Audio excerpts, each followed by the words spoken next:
Hi everybody, welcome back to the Renaissance Builder. Today, Project Monsterburb is getting a new radiator. So let's not waste any time and get started with that.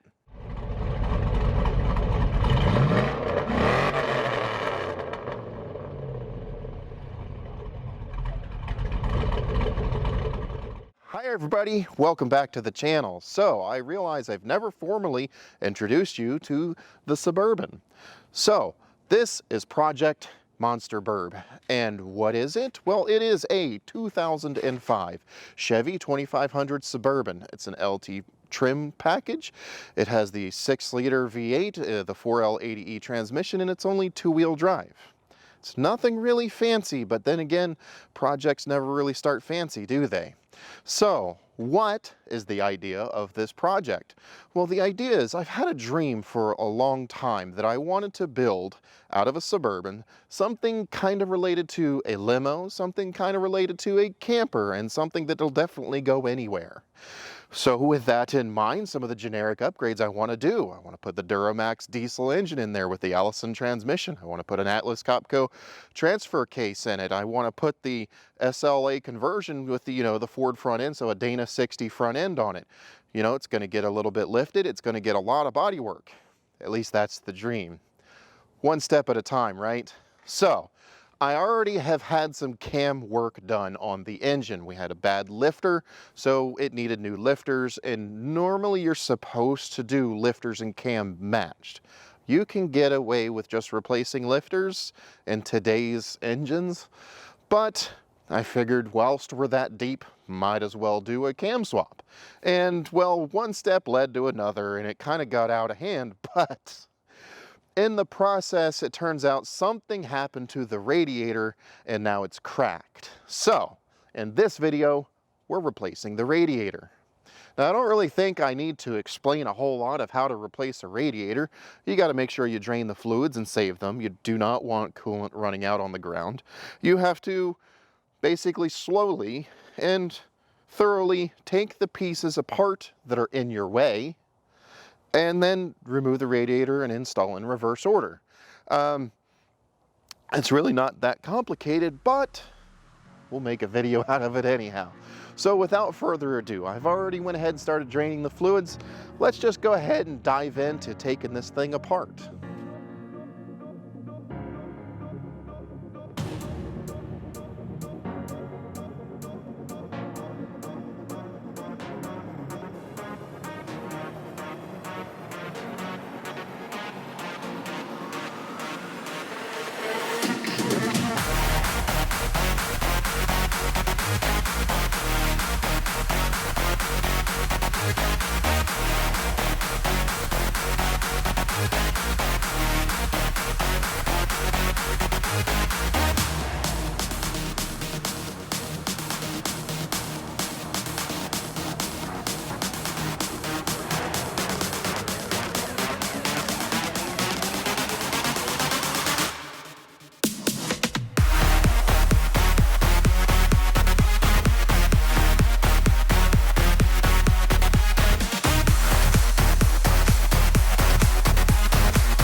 Okay, so at this point, everything with the radiator has been disconnected and drained. So it should be as simple as these two upper bolts. Take these two upper bolts out, tilt the radiator towards the engine, and the whole thing should slide out pretty easily. So that's what we're gonna do now.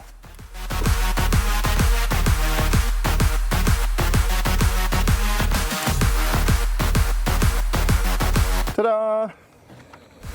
So at this point, I figured I would take the opportunity to actually show some of the differences and upgrades that we're making to a simple radiator swap.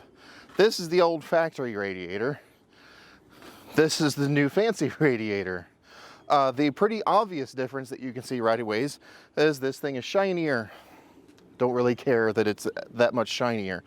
The biggest difference between these two radiators is this is only considered a single pass radiator, indicated by how thick the radiator actually is. Whereas the new one is considered a double pass radiator, considering how it's literally double the thickness.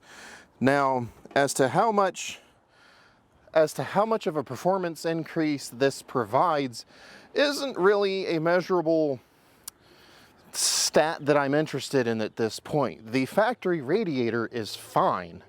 There's literally nothing wrong with this setup in a factory radiator. What this radiator provides is double the volume in the cooling surface. So yes, it does have more capacity for cooling.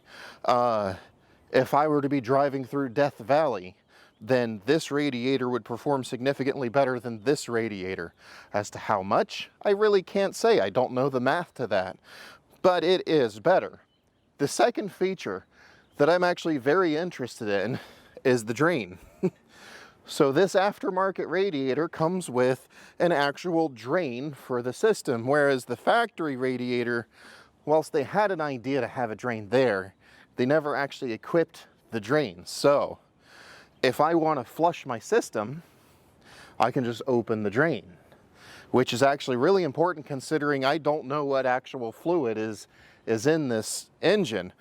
So I'm going to do a fluid flush.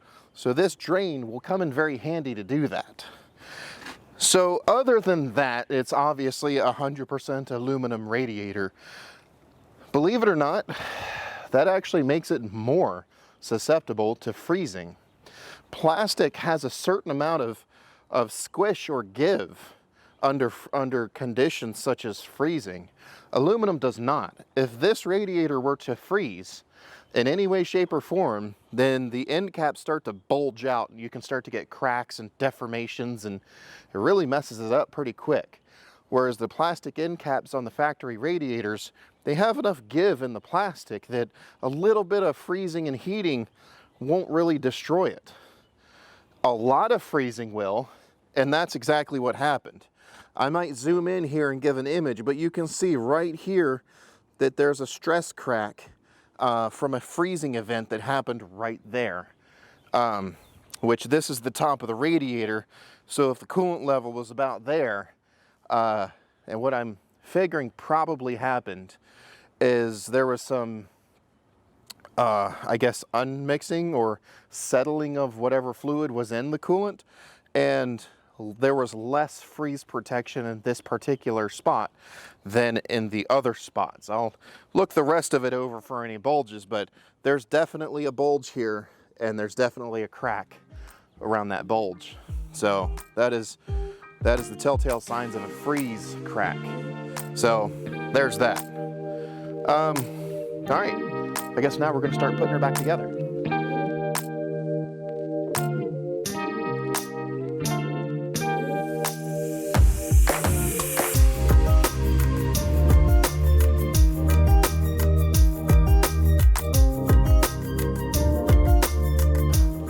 When you're doing these, always make sure that you use all of the appropriate rubber isolators. Never just bolt these things straight to the frame. The vibrations and stuff that go on in an automobile can definitely mess the thing up. So the rubber isolators are important.